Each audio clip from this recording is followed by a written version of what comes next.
For today's video guys, gawa tayo ng ginataang suso. Ingredients natin for today sa ating sitaw, ay sa ating suso o agurong.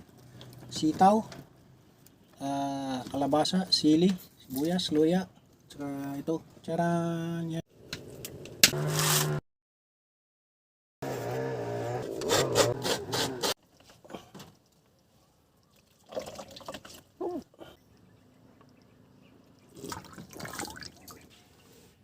First, yung ating kapangyarihan. Na, Niki, huwag kang malikot. Second, kalahati nito. Kasi yan, matutunaw po yan. Pag natunaw na yan, wala na tayong masasalok na gulay. So, ititira natin ito mamaya-maya. Then, yung ating pinaka-main.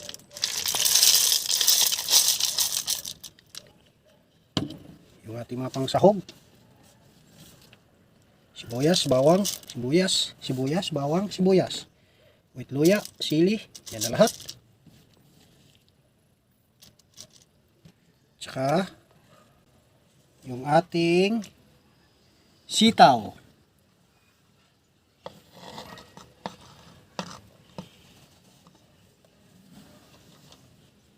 Ating hahaluin yan. Kasi pag ano na natin to, may salang na, hindi natin hahaluin to.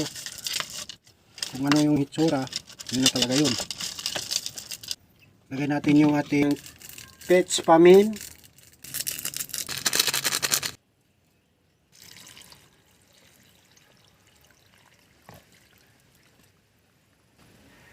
Yun na. Takpan natin dyan.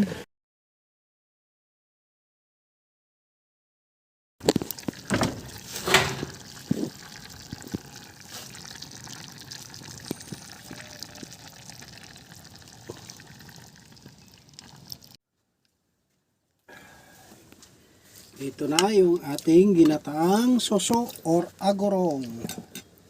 Charan. Yum, yum, yum. Kumukulo pa.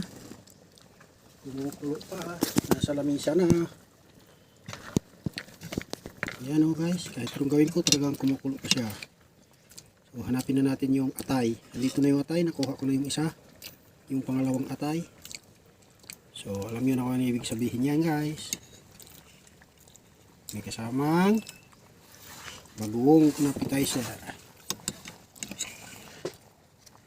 Yan.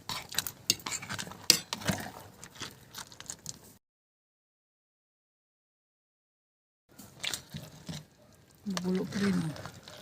Kukulo.